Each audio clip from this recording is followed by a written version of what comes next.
warahmatullahi wabarakatuh. Kembali lagi bersama saya. Perkenalkan, nama saya Qurani Ismail dari kelas 5C Prodi PPKN Universitas Muhammadiyah Mataram. Pada kesempatan kali ini saya akan mengajar tentang karakteristik daerah dalam kerangka NKRI.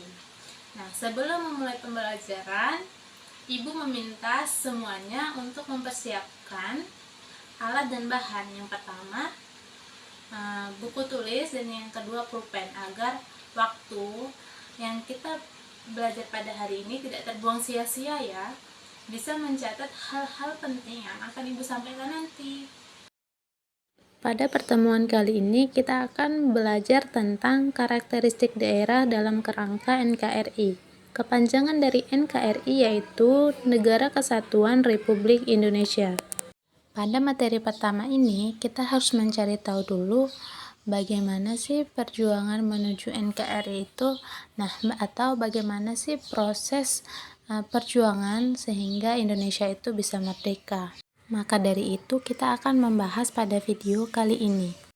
Mari kita melihat gambar yang ada di samping ini. Nah, gambar ini merupakan perjuangan rakyat Surabaya untuk mempertahankan kemerdekaan.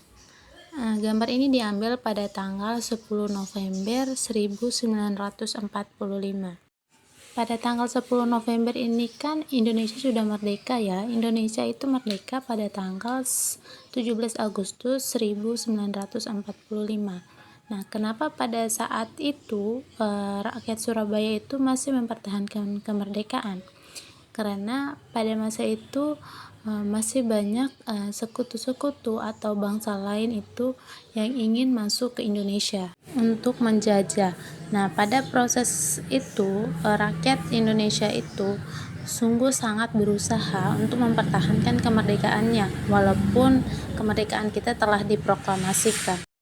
Nah, di sini kita akan membahas bagaimana sih proses Indonesia itu bisa sampai diproklamasikan. Nah, kita melihat di sini bahwa kelahiran NKRI atau Indonesia itu dimulai sejak Jepang menyerah tanpa syarat kepada sekutu. Nah, sekutu itu siapa? Sekutu yaitu yang dimaksud adalah Inggris dan Amerika Serikat. Nah, Inggris dan Amerika Serikat ini bekerja sama untuk menyerang Jepang dengan cara mereka mengebom dua kota yang ada di Jepang, yaitu kota Hiroshima dan Nagasaki. Setelah dua kota terpenting di Jepang itu dibom, jadi Jepang ini sudah semakin lemah. Dalam situasi yang lemah, kemudian golongan muda mendesak golongan tua untuk segera memproklamasikan kemerdekaan. Dengan melihat situasi yang lemah tersebut, golongan muda semakin pintar. Mereka bisa mengambil kesempatan untuk segera memproklamasikan kemerdekaan. Oke, sampai sini paham ya? Biar kita lanjut. Tadi kita sudah mengetahui bahwa golongan muda mendesak golongan tua untuk segera memproklamasikan kemerdekaan. Nah, peristiwa itu dikenal dengan peristiwa Rengas Dengklok. Sekarang saya ingin bertanya, apakah kamu tahu apa itu peristiwa Rengas Dengklok? Peristiwa Rengas Dengklok merupakan proses peristiwa yang terjadi pada tanggal 16 Agustus tahun 1945. Jadi sehari sebelum Indonesia merdeka. Nah, golongan muda itu membawa secara paksa golongan tua ke Rengas Dengklok untuk mendesak agar proklamasi cepat dilakukan. Yang menjadi pertanyaannya itu, kenapa golongan tua itu harus dibawa ke Rengas Dengklok untuk berbicara tentang proklamasi? Nah, jawabannya itu karena kalau dibicarakan di Jakarta, informasi tersebut akan tersebar karena pada saat itu di Jakarta masih ada tentara-tentara Jepang, sehingga bawalah ke Rengas Dengklok. Mereka berdiskusi sampai golongan tua itu menyetujui untuk melaksanakan kemerdekaan. Setelah menyetujui dengan golongan muda untuk memproklamasikan kemerdekaan, tanggal 16 Agustus 1945, rombongan Rengas Dengklok itu tiba di Jakarta. Nah, pada saat itu juga mereka langsung pulang dari Rengas Dengklok untuk menyusun teks proklamasi di kediaman Laksamana Muda Maida di Jalan Imam Bonjol nomor 1 Jakarta.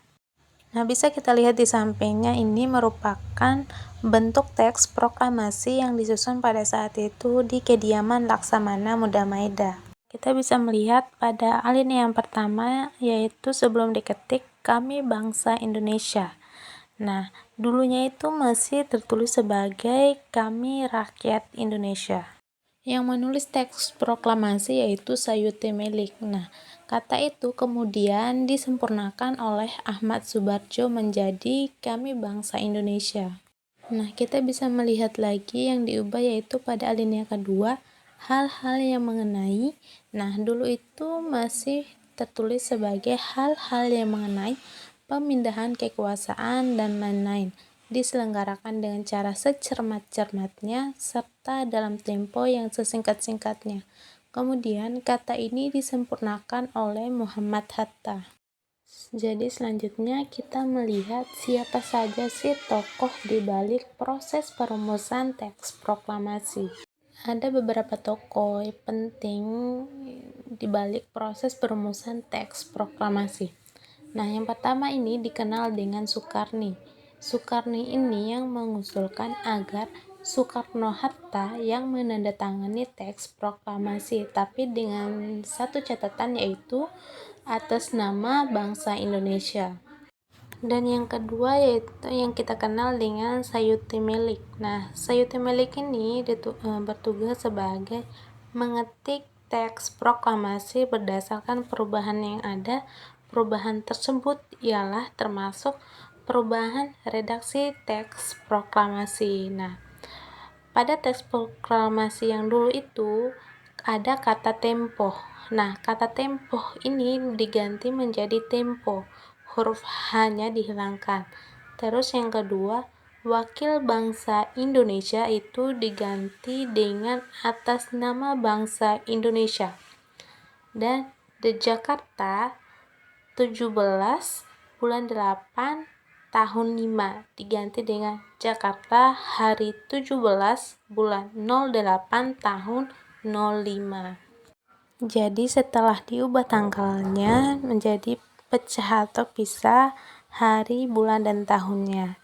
Nah, mungkin itu saja materi yang kita pelajari pada hari ini. Semoga bermanfaat ya. Assalamualaikum warahmatullahi wabarakatuh.